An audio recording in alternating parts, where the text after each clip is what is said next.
Continuing on in the book of John, at chapter 2, from the literal standard version. And on the third day, a wedding happened in Cana of Galilee. And the mother of Jesus was there, and also Jesus was called, and his disciples, to the wedding. And wine having failed, the mother of Jesus says to him, "They have no wine." Jesus says to her, "What is that to me, and to you, woman? My hour is not yet come." His mother says to the servants, "Whatever he may say to you, do it." And there were 6 water jugs of stone there, placed, according to the purifying of the Jews, ritual purification, holding each 2 or 3 measures. Jesus says to them, "Fill the water jugs with water," and they filled them to the brim. And he says to them, "Draw out now and carry to the head waiter." And they bore, and as the head waiter tasted the water become wine, and did not know where it was from, but the servants knew, who have drawn the water, the head waiter calls the bridegroom, and says to him, "Every man at first sets forth the good wine, and when they may have drunk freely, then the inferior. But you kept the good wine until now." This is the beginning of the signs Jesus did in Cana of Galilee, and revealed his glory, and his disciples believed in him. After this he went down to Capernaum, he and his mother, and his brothers, and his disciples. And they did not remain there many days. And the Passover of the Jews was near, and Jesus went up to Jerusalem.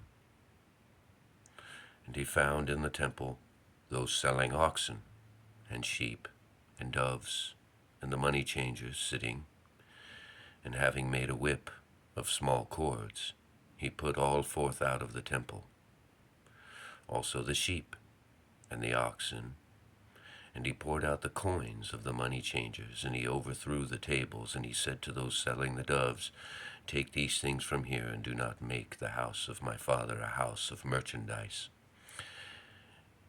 Then, sidebar, and then everybody said Jesus needed anger management, and that anger is a sin because Paul said so, and they've forgotten the context and removed the context, and, well, you're not Jesus, so you can't do that. No, I'm not. And that wasn't the purpose of Jesus doing this. I'm mocking society because they mock Jesus. Anyway, and his disciples remembered that it is written, "The zeal of your house ate me up." And the Jews then answered and said to him, "What sign do you show us that you do these things?" And Jesus answered and said to them, "Destroy this temple, and in 3 days I will raise it up." The Jews therefore said, "This temple was built in 46 years, and will you raise it up in 3 days?" But he spoke concerning the temple of his body.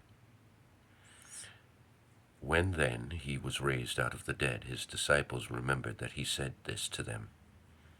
And they believed the writing and the word that Jesus said. And as he was in celebration, and as he was in Jerusalem, in the Passover, in the celebration, many believed in his name, beholding his signs that he was doing. And Jesus himself was not trusting himself to them because of his knowing all men, and because he had no need that any should testify concerning man, for he himself was knowing what was in man. And there was a man of the Pharisees, Nicodemus was his name, a ruler of the Jews. This one came to him by night and said to him, Rabbi, Rabboni, we have known that you have come from God. Notice he says we. There are other Pharisees who know this man is who he claims, but he qualifies it and says, a teacher. We know that you have come from God, a teacher, for no one is able to do these signs that you do, if God may not be with him. And Jesus answered and said to him, Truly, truly, I say to you, if anyone may not be born from above, he is not able to see the kingdom of God.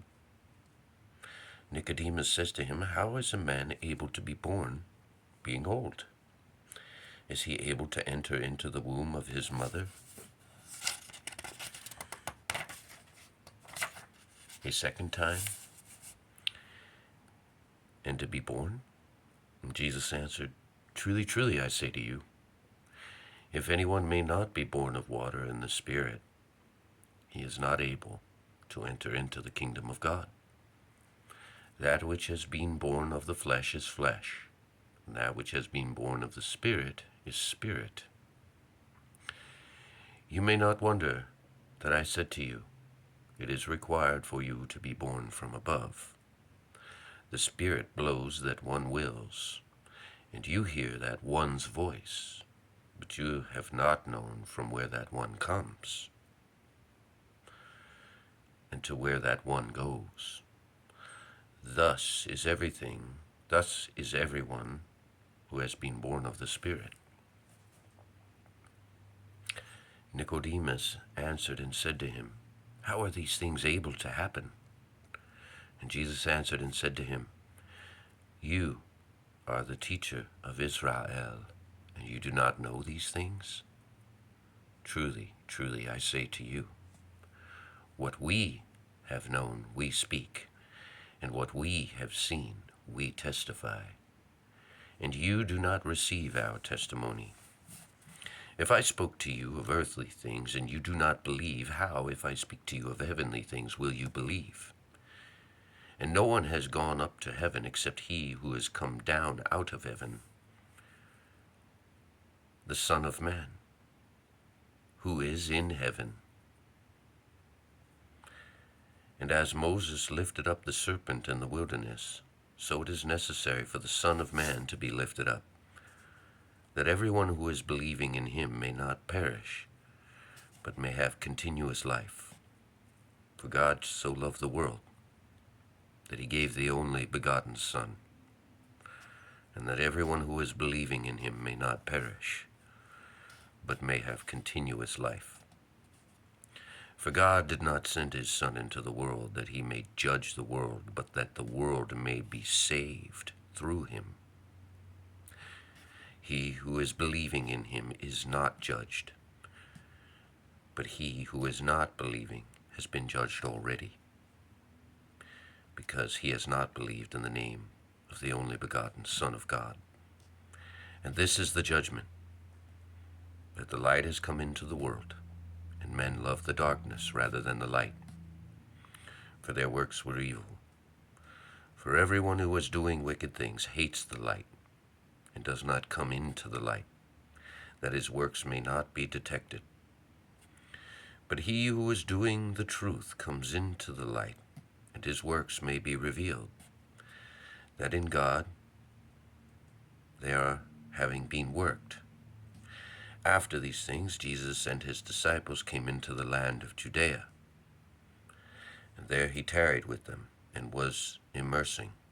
And John was also immersing in Aenon, near to Salem, because there were many waters there, and they were coming and were being immersed. For John was not yet cast into the prison. There arose then a question from the disciples of John with some Jews about purifying. And they came to John and said to him, Rabbi, he who was with you beyond the Jordan, to whom you testified, behold, this one is immersing, and all are coming to him. John answered and said, A man is not able to receive anything if it may not have been given him from heaven. You yourselves testified to me that I said I am not the Christ, but that I am having been sent before him. He who is having the bride is bridegroom, and the friend of the bridegroom, who is standing and hearing him, rejoices with joy,